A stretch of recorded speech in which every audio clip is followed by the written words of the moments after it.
Assalamualaikum warahmatullahi wabarakatuh. Alhamdulillahirabbil alamin. Kembali kita bisa bersama-sama dalam Tafsir Al-Misbah bersama saya Hilbram Dunar dan tentunya ada Abi Quraisyihab. Assalamualaikum Pak Quraish. Waalaikumsalam warahmatullahi wabarakatuh. Kembali dalam suasana Ramadan yang begitu indah, menenangkan dan juga mendamaikan kita bersama-sama.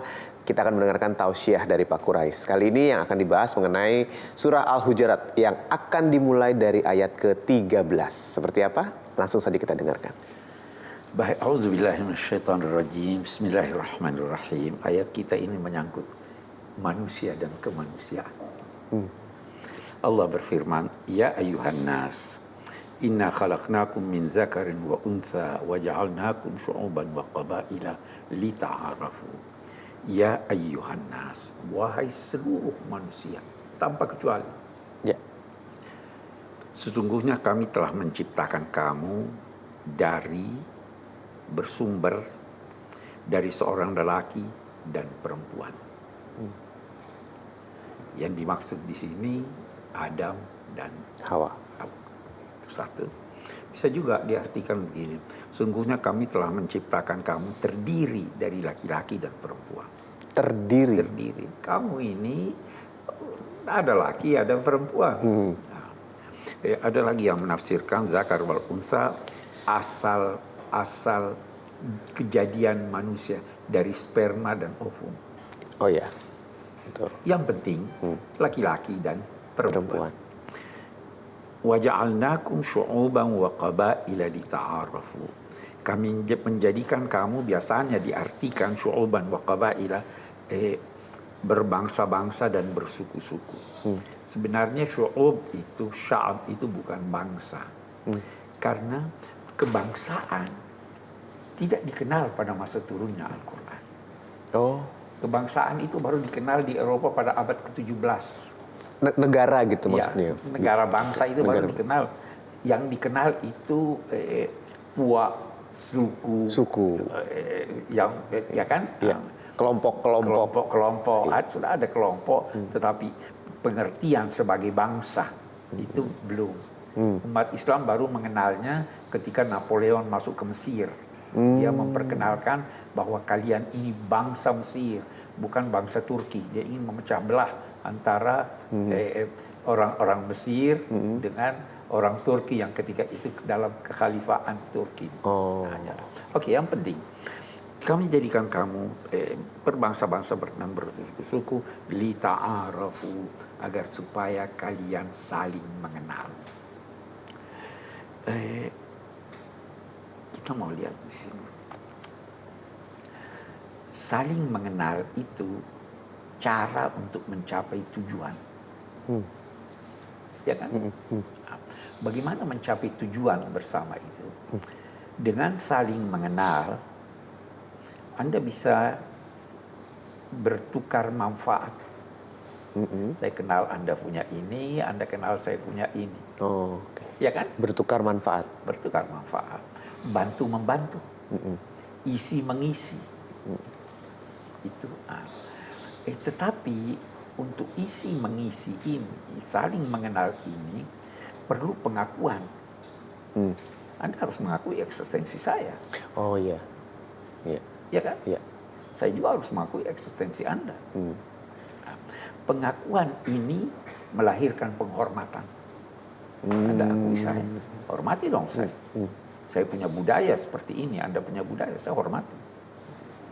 Saya punya agama, Anda punya agama. Saya kenal Anda beragama non-Muslim misalnya. Kenal, saling mengakui, dan saling menghormati. Ya. Itu tujuan. Penghormatan tidak harus berarti pengakuan, pandangan, agama. Saya hormati Anda beragama lain, hormati juga saya. Okay. Jadi sebenarnya lita'arafu ini yang disebut di sini hanya mukaddimah atau kail untuk mendapat ikan. Iya. Ini Anda tidak bisa memperoleh manfaat dari orang lain kalau Anda tidak saling mengenal. Tapi saling mengenal mengundang Anda untuk saling mengakui eksistensi. Saling mengakui eksistensi mengundang Anda untuk saling menghormati. Iya. Menghormati tidak mutlak harus menerima semua pendapat. Iya. Iya. Inna khalaqnakum min dzakarin wa unsa wa ja'alnakum syu'uban wa qabaila lita'arafu. Baru kita lihat inna akramakum indallahi atqakum. Orang yang paling mulia di sisi Allah adalah orang yang paling bertakwa. Adalah orang yang paling bertakwa. Iya. Takwa ini ada dalam hati, keyakinan. Ada yang nampak ke permukaan. Ada yang nampak ke permukaan. Apa yang nampak ke permukaan dari keberagamaan seseorang? Yang nampak itu akhlaknya. Oke, kita tahan sampai di situ. Menarik ini pembahasannya. Jadi pastikan Anda tidak kemana-mana. Kita akan membahas mengenai takwa, baik yang di dalam hati ataupun yang tampak di permukaan. Seperti apa? Tetap bersama kami dalam Tafsir Al-Misbah. Ya. Ketakwaan seseorang amat sulit diketahui. Yang kita bisa ketahui adalah yang nampak.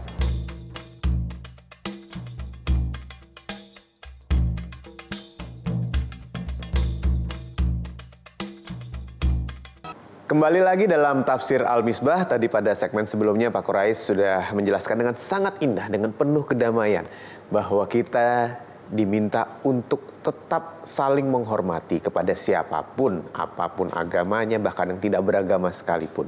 Dan ini diwujudkan dalam bentuk takwa. Lalu akan dijelaskan sama Pak Quraish, takwa yang seperti apa? Karena takwa ada yang di dalam hati, ada yang terlihat ke permukaan. Maksudnya bagaimana, Pak? Baiklah, kita lihat begini. Beragama itu bermula dari kepercayaan yang ada di dalam hati. Apa yang Anda percayai saya tidak lihat. Oh iya. Betul? Iya. Nabi juga bersabda, takwa di dalam, kita tidak bisa lihat. Tetapi buahnya saya bisa lihat. Buahnya. Buahnya. Apa itu buahnya? Akhlak. Oh. Buahnya itu ketaatan. Anda boleh jadi bisa mengetahui seorang ini muslim atau non muslim dari cara salatnya. Cara salatnya kan, muslim itu kalau salat berdiri ini caranya ya. Tapi yang paling menonjol dan yang paling berpengaruh pada manusia adalah akhlak. Yang paling menonjol dan berpengaruh ya. Iya, Oke. Itu orang baik itu. Saya tidak bicara soal keimanannya, itu antara dia dengan Tuhan. Tetapi akhlaknya, dia jujur, dia sopan, dia ini. Ya kan? Jadi ketika Allah berfirman yang paling bertakwa di antara kamu, kita tidak tahu siapa yang paling bertakwa hatinya dan sebagainya. Tetapi kita bisa mengenal dari akhlaknya, dari budi pekertinya. Itu sebabnya ayat ini menarik. Ayat ini ditutup atqakum innallaha alimun khabir. Alim itu maha mengetahui, khabir juga maha mengetahui.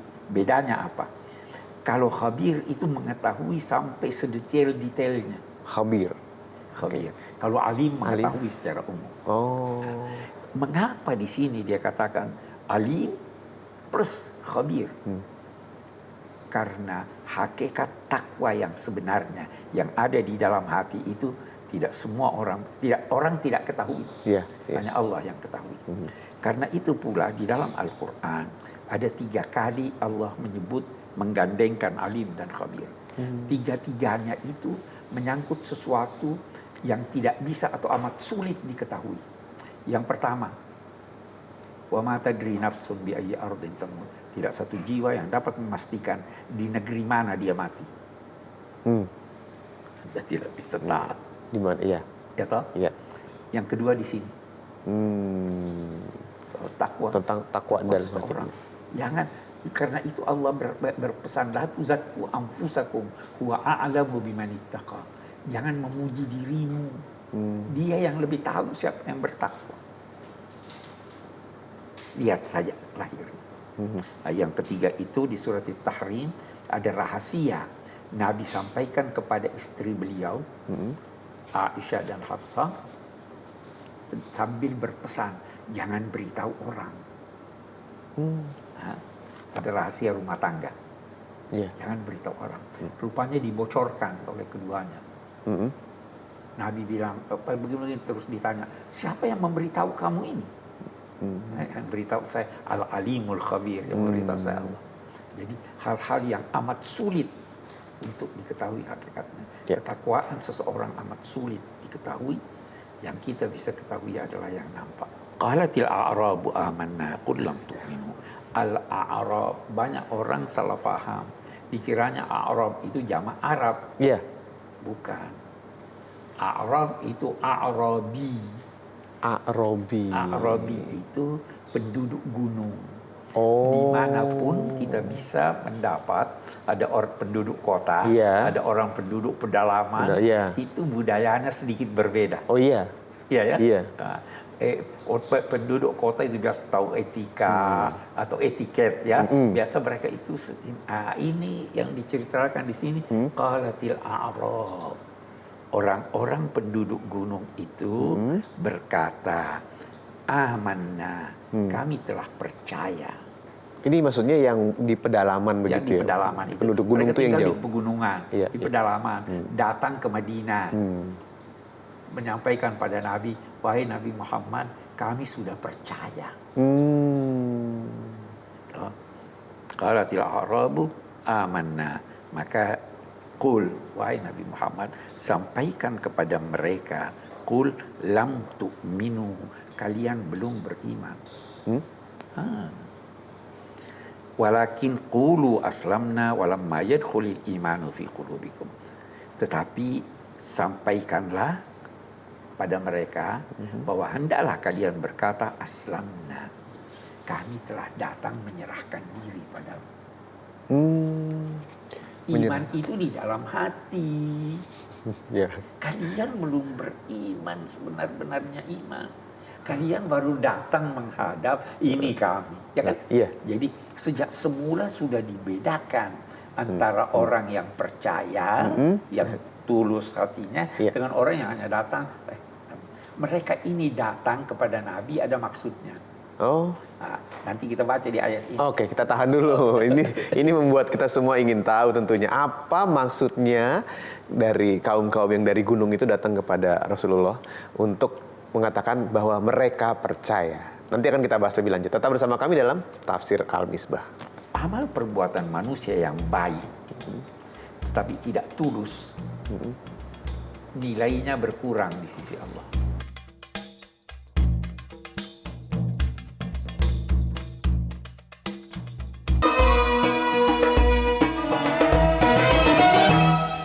Sebelum kita lanjutkan lagi pembahasan mengenai surah Al-Hujurat yang tadi dimulai dari ayat ke-13, saya menerima banyak sekali pertanyaan-pertanyaan yang luar biasa dari berbagai arah, dari media sosial ada juga yang langsung ingin ketemu saya, nitip pertanyaan ke Abi Quraish, dan salah satunya juga kami rekam pertanyaannya untuk disampaikan langsung ke Pak Quraish. Kira-kira kali ini pertanyaannya seperti apa?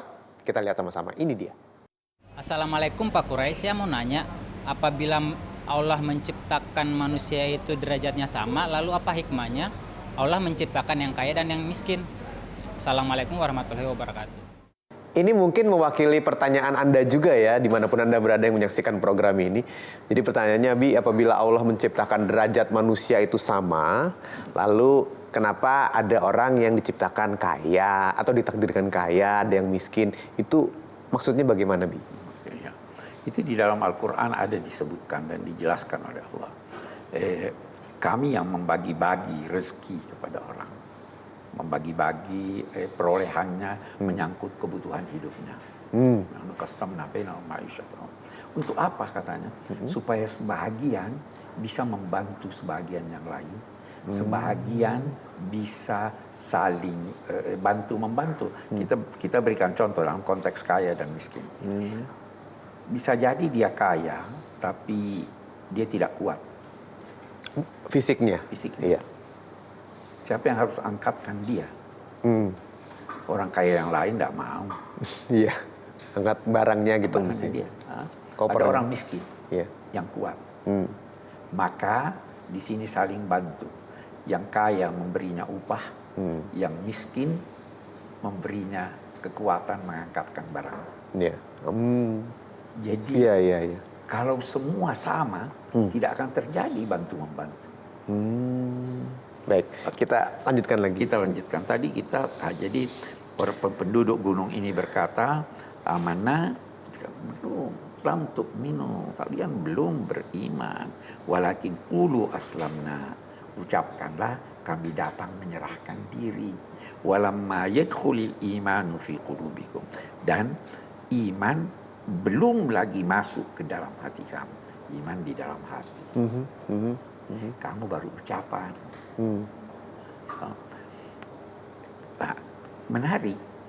Di sini kita tidak lam tu'minu, lam. Terus sesudahnya lamma yadkhul. Bahasa Arab itu beda. Kalau saya berkata lam berarti belum, menafikan sesuatu di masa lalu. Ya. Dia belum datang. Ini sampai sekarang Belum datang. belum datang. Oke. Kalau saya berkata lama, belum tapi diharapkan datang. Oh, oke. Beda kan? Diharapkan ya? Diharapkan. Jadi belum, sampai sekarang belum, tapi diharapkan akan masuk. Jadi kalian belum beriman sampai sekarang. Jadi jangan berkata kami sudah beriman. Iya. Kenapa belum beriman? Karena keimanan belum masuk di dalam hatimu. Namun diharapkan setelah ini akan masuk keimanan ini. Baru dia katakan, kalau kalian taat kepada Allah dan Rasulnya, maka dia tidak mengurangi sedikit pun dari nilai amal-amal kamu. Kalau kamu, kita lihat sekarang, amal perbuatan manusia yang baik, tetapi tidak tulus, nilainya berkurang di sisi Allah. Iya. Iya. Atau bahkan tidak ada. Tapi kalau kalian taat kepada Allah dan Rasulnya, dia tidak mengurangi sedikit pun dari nilai amal-amal kamu. Nah, menarik, Ibrahim, kita lihat Allah dan Rasulnya itu dual. Kita lihat begini, kalau kalian taat kepada Allah dan kepada Rasulnya, pertama Allah, yang kedua Rasulnya, kalau kita lihat, maka dia, Allah, tidak akan mengurangi amal-amal kamu. Mestinya kan dikatakan keduanya tidak mengurangi. Iya. Kenapa dikatakan dia di sini? Dia hanya menunjuk Allah. Rasul tidak berwenang menilai, apalagi mengurangi ganjaran amal seseorang. Yang berhak hanya Allah. Apapun tindakannya. Dalam konteks penerimaan amal perbuatan, ganjaran dan sebagainya, yang menentukan hanya Allah. Ini Quran ini sangat teliti redaksinya. Mestinya kan dia menggunakan juga, maka keduanya tidak akan mengurangi. Tidak, hanya dia, karena hanya Allah yang berwenang. La yalitkum min a'malikum syai'a innallaha ghafurur rahim. Sesungguhnya Allah Maha Pengampun lagi Maha Penyayang. Kenapa dia tutup dengan Maha Pengampun dan Maha Penyayang? Ini orang datang kepada Nabi mengaku sudah beriman dan punya maksud untuk itu. Allah berkata, minta ampunlah. Allah itu Maha Pengampun lagi Maha Penyayang. Apa itu? Baru dia jelaskan siapa yang dinamai orang beriman. Iya. Innamal mu'minuna alladzina amanu billahi wa rasulihi. Orang-orang yang sempurna imannya itu adalah yang percaya pada Allah dan Rasulnya, kemudian tidak ragu. Tidak ragu. Oke. Percaya dan tidak ragu. Beda ya, Abi? Iya kan? Nah, oke, kita lihat sekarang. Ayat ini berkata demikian kira-kira. Kata summa itu kemudian, itu memberi kesan jarak. Sekarang begini, si A masuk Islam katakanlah tanggal 1 katakanlah tahun 2018. Iya. Nah, dalam perjalanannya sekarang 2019, dalam perjalanannya ada keraguan yang ada dalam hati. Ditoleransi atau tidak? Iya. Kalau kita katakan ditoleransi, bagus. Itu satu pendapat bahwa ditoleransi kalau ada keraguan pada iman.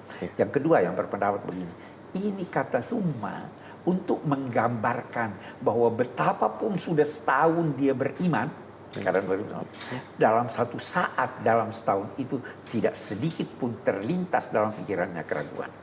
Oh. Yang mana lebih hebat?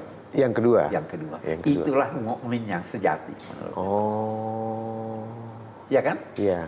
Walaupun sudah lama dia beriman, tidak ada lagi keraguan di dalam hatinya. Ya, tidak lagi mempertanyakan. Tidak lagi mempertanyakan. Iya, Nah, iya. tapi ini sulit. Nah, kita akan berkata begini. Kalau saya pilih yang pertama tadi, saya katakan begini.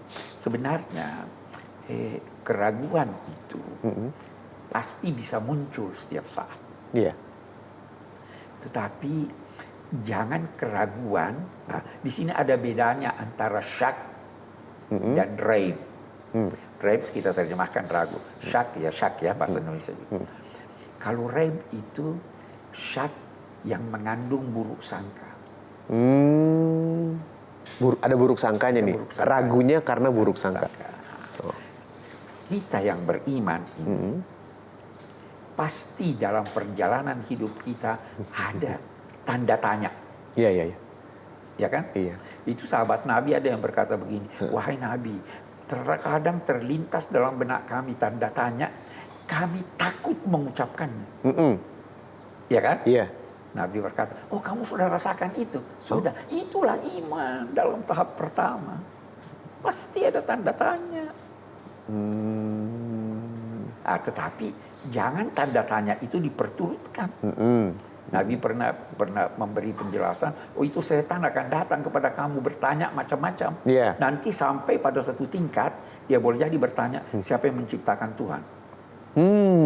Kata Nabi, jangan ikuti itu. Iya, iya, iya. Jadi Islam mentoleransi adanya pertanyaan-pertanyaan dalam hati yang kita singkirkan itu. Iya, iya.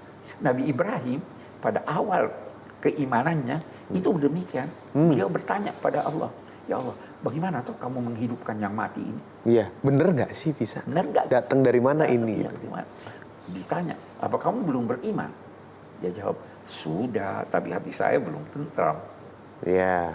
Nah, jadi orang mukmin yang sebenarnya ditoleransi kalau ada sedikit pertanyaan yang muncul dalam benaknya tentang. Iya. Betul? Oke. Baik, kita break dulu, Pak Quraisy. Oke. Nanti akan kita lanjutkan tetap bersama kami dalam Tafsir Al-Misbah. Apa yang ada di langit dan ada di bumi, wallahu bikulli syai'in alim, dan Allah Maha mengetahui segala sesuatu.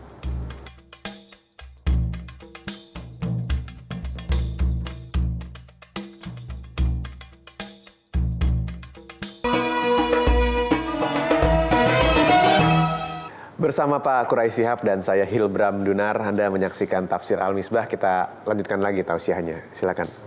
Baik, dia katakan orang-orang mukmin sejati itu adalah orang-orang yang percaya pada Allah dan Rasulnya, kemudian tidak ragu dalam dua penafsiran yang kita katakan tadi ini. Wajahadu bi amwalihim wa anfusihim, dan berjihad, berjuang dengan harta mereka. Dengan harta mereka. Dia punya harta dia keluarkan. Wa anfusihim. Nah, ini juga saya kurang setuju mengartikan anfusihim itu jiwa mereka. Tetapi diri mereka. Bedanya apa, Pak? Nah, kalau jiwa hanya nyawa. Iya. Kalau diri Anda, Tubuh. dan ada yang berkaitan dengan diri Anda. Apa yang berkaitan dengan diri Anda? Waktu Anda berkaitan dengan diri Anda atau tidak? Iya. Anda tidak bisa ada kalau tidak ada waktu. Iya. Bagus. Nama baik Anda? Iya. Oke. Dijaga harus. Apalagi tenaga Anda? Iya. Oke. Banyak.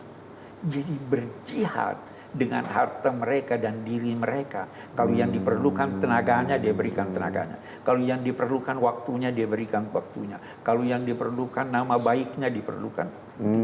Semua yang berkaitan dengan diri Anda. Kita biasa menafsirkan anfusikum ini jiwa, sehingga seakan-akan karena harta dengan nyawa. Iya. Padahal kita dituntut untuk berjuang dengan diri kita sesuai dengan apa yang kita hadapi. Qul atu'allimuna Allah bidinikum. Nabi Muhammad sampaikan pada yang datang itu, yang berkata kami sudah percaya. Sampaikan, atu'allimuna Allah bidinikum. Apakah kalian mengajar Tuhan menyangkut agama kalian? Datang berkata, saya sudah beriman. Mau itu. Jadi ada sedikit ketegasan yang boleh jadi kalau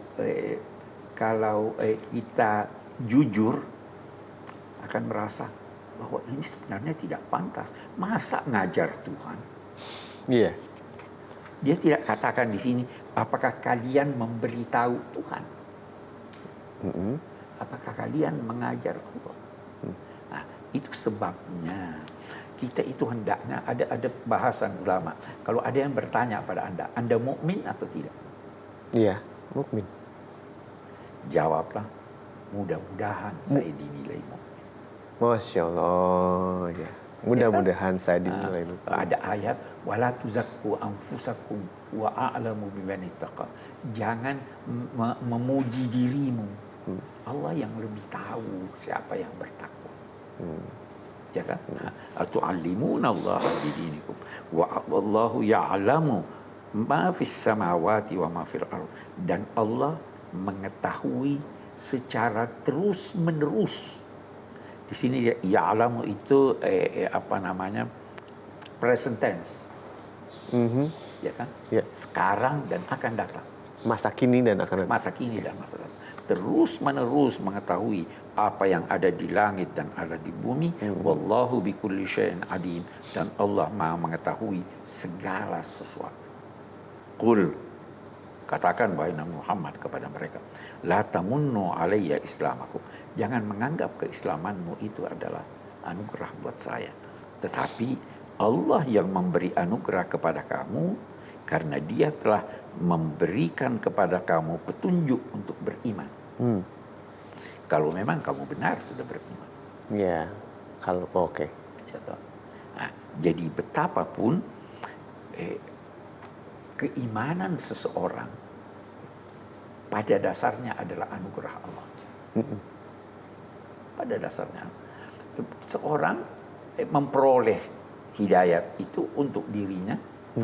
Allah memberinya hidayat kalau dia membuka hatinya untuk itu. Iya. Qul Qul la tamunnu alayya islamakum Allahu yamunnu alaikum. Terus menerus akan memberikan kepadamu anugerahnya jika kamu memang beriman dan benar dalam sikap kamu beriman. Oke, kita tahan dulu sampai di situ Pak Quraisy. Nanti akan kita lanjutkan lagi. Masih ada waktu untuk kita bersama-sama di bulan suci ini. Tetap bersama kami dalam Tafsir Al-Misbah. Apa yang kamu kerjakan walaupun tersembunyi tidak diketahui Allah. Segalanya diketahui Allah. Karena itu sesuaikanlah setiap aktivitasmu dengan apa yang dikehendaki dan disukai Allah.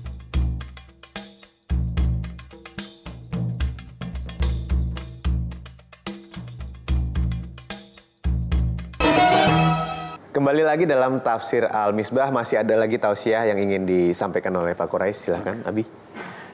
Surat Al-Hujurat ini ditutup dengan pernyataan Allah, baik dalam konteks uraian tentang manusia, perbedaannya, dan kesamaan kemanusiaan mereka, maupun dalam konteks uraian tentang penduduk gunung yang datang ini. Penutupnya itu menyatakan, Innallaha ya'lamu ghaibas samawati wal ardh. Sesungguhnya Allah Maha mengetahui setiap saat dan seterusnya apa yang gaib yang terdapat di langit dan di bumi. Kalau Dia mengetahui yang gaib, apalagi yang nyata. Iya, iya. Nah, dan Allah Maha melihat apa yang terus-menerus kamu kerjakan. Jangan duga apa yang kamu kerjakan walaupun tersembunyi tidak diketahui Allah. Segalanya diketahui Allah. Karena itu sesuaikanlah setiap aktivitasmu dengan apa yang dikehendaki dan disukai Allah. Amin. Ya, amin. Ya, saya kira mungkin kita bisa ambil kesimpulan. Ya, sebentar Pak Quraisy, sebelum masuk kesimpulan, satu pertanyaan dari saya. Penasaran mengenai, tadi kita bicara mengenai keraguan-raguan, Pak Quraisy. Apabila kita masih memiliki keraguan-raguan, lalu tiba-tiba kita mendapatkan keyakinan, jawaban dari keraguan-raguan tersebut. Besok ragu-ragu lagi, apakah berarti keimanan kita berkurang lagi? Keimanan bisa bertambah dan berkurang. Ya. Dia bertambah semakin banyak argumentasi, nalar argumentasi akliyah, Ya. semakin banyak pengalaman baik, semakin bertambah keimanan. Iya, iya. Sebaliknya juga begitu. Semakin dekat orang pada setan, semakin dekat orang pada keburukan, semakin terkikis iman. Iya, iya. Nah, jadi kalau berkurang, Anda rasa berkurang, pasti faktor negatif ini yang menyertai. Iya. Iya. Tindakan buruk, Tindakan buruk, keluar dari teman jalan Allah, buruk, dan teman buruk. sebagainya. Tetapi kalau makin berkuat, makin kuat, itu ada faktor positif yang menjadikan dia semakin kuat. Iya. Nah, jadi bisa ada orang yang hari ini imannya begitu kuat, besok dia sudah murtad. Karena faktor luar. Ada juga orang yang hari ini mungkin dia bergelimang dosa, tiba-tiba dia mendapat iman. Tapi bisa balik lagi. Bisa balik lagi karena itu pelihara diri. Jauhkan diri dari virus. Jauhkan diri, ya kan? Ini keburukan banyak sekali nih. Iya. Ya, saya kira itu ya. Baik, kita masuk pada kesimpulan. Kita lihat kesimpulan kita. Bagus. Semua manusia sama dari segi kemanusiaan. Jenis kelamin, suku, ras, dan keturunan bukan faktor pembeda kemanusiaan. Yang membedakan mereka di sisi Allah hanyalah ketakwaan dan pengabdian kepadanya yang tercermin dengan jelas pada budi pekertinya. Yang kedua, tujuan perbedaan adalah untuk saling mengenal dalam rangka bantu-membantu dan saling melengkapi. Karena itu, semakin kuat pengenalan satu pihak kepada selainnya, semakin terbuka peluang untuk saling memberi manfaat. Yang selanjutnya, pengenalan melahirkan pengakuan. Dan pengakuan melahirkan penghormatan, namun penghormatan tidak berarti persetujuan dalam semua tindakan dan sikap seseorang. Iman adalah sesuatu yang bersemai dalam hati, menyangkut apa yang disampaikan oleh Nabi Muhammad. Sedangkan Islam merupakan sesuatu yang nampak pada ucapan dan perbuatan. Ia adalah ketundukan, itulah yang diucapkan oleh lidah dengan mengucapkan 2 kalimat syahadat serta ketundukan anggota tubuh dengan mengamalkan perintah Allah. Itu nama Islam. Seorang muslim yang mantap imannya akan selalu konsisten, tidak dipengaruhi oleh rayuan dan godaan betapapun berlanjut masa yang berkepanjangan dari keimanan mereka. Ini tadi yang Anda tanyakan. Iya. So, dia akan konsisten ini, tapi kalau itu bisa terpengaruh. Yang memiliki wewenang penuh menyangkut siksa dan ganjaran hanya Allah Subhanahu wa taala semesta. Rasul pun tidak berwewenang untuk itu. Karena itu tadi kita katakan bahwa dia yang mengurangi, dia tidak mengurangi. Hanya Allah Subhanahu wa taala. Hanya Allah. Hakikat nikmat yang dapat disebut sebagai jasa adalah keimanan yang merupakan kunci kebahagiaan dunia dan akhirat. Bukannya keislaman yang hanya mempunyai manfaat formal. Dia kan saya datang, ini manfaat formal. Tapi hakikat yang sebenarnya itu adalah iman yang melahirkan amal. Kalau seorang hanya datang berkata bahwa saya Muslim, itu secara formal Anda dinilai Muslim. Tapi bagaimana hakikat yang merupakan kebahagiaan sejati, itu hati yang menentukan. Iya kan? Oke, yang terakhir yang saya ingin katakan di sini, iman adalah nikmat yang terbesar yang dikabulkan Allah kepada hamba-hambanya di dunia ini. Dengan iman, wujud manusia menjadi sangat luas sehingga dia mampu keluar dari lingkungan dirinya sendiri menuju samudra wujud yang biasa. Orang yang percaya itu, kalau Anda tidak percaya ada malaikat di kiri dan kanan, pandangan Anda terbatas. Iya, betul. Kalau Anda tidak percaya bahwa ada akhirat, pandangan Anda terbatas hanya pada dunia. Itu seperti binatang, wawasannya sangat sempit. Kalau Anda tidak percaya bahwa ada malaikat yang selalu bersama Anda ketika Anda sendirian, Anda kesepian. Dan kalimat ini ada di samping saya. Iya, iya, iya. Jadi iman memperluas wawasan dan memelihara kita. Karena saya percaya ada Allah dan Allah melihat saya. Begitu saya bingung, saya kembali kepadanya. Iya, Begitu saya takut, saya kembali kepadanya. iya, iya. Jadi kita terjaga betul di Terjaga bumi dan ini. wawasan kita akan menjadi sangat luas dengan iman. Dan hanya manusia yang seperti itu yang hidup di permukaan bumi ini. Itu, manusia. Binatang tidak, tumbuhan tidak. Iya.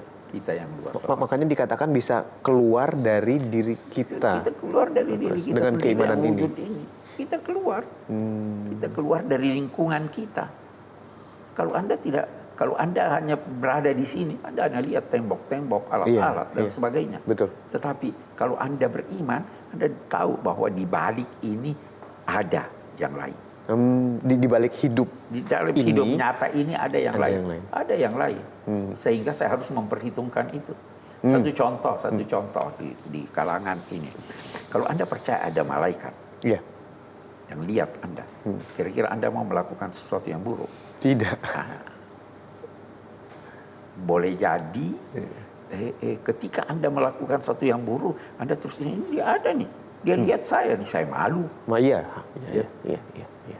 Jadi itu, apalagi Allah melihat saya nih. Anda punya kegiatan akan sangat ditentukan oleh keyakinan Anda tentang siapa yang berada di lingkungan Anda. Iya. Nah, jadi iman menjadikan kita menjadi wawasan kita luas. Dan percaya. Kalau kita tidak percaya, wawasan sangat sempit, hanya di sini dan sekarang. Iya. Tapi kalau beriman, saya masih ada, besok ada. Iya, tapi itu harus diwujudkan dalam tindakan kan ya Pak Quraish, karena bukan cuma takwa. Iman itu mestinya, kalau iman yang benar, pasti berbuah. Pasti berbuah. Pasti berbuah, kalau iman yang benar pasti berbuah. Kalau tidak berbuah, itu bukan iman dong. Jadi begitu kita yakin ya, Yakin, maka kita akan melakukan kebaikan-kebaikan. Ada itu buahnya kan ya, tindakan itu. Kita ambil contoh, misalnya ada satu orang tidak percaya Tuhan, jangan itu dulu. Dia yakin bahwa polisi lihat dia, Ya, mau mencuri dia, tidak. karena dia yakin. Iya. Walaupun dia tidak lihat polisinya, tapi dia katakan ini ada nih di belakang nih. Iya. Dia akan hati-hati, Iya. ya kan? Iya. Tapi kalau dia tidak percaya,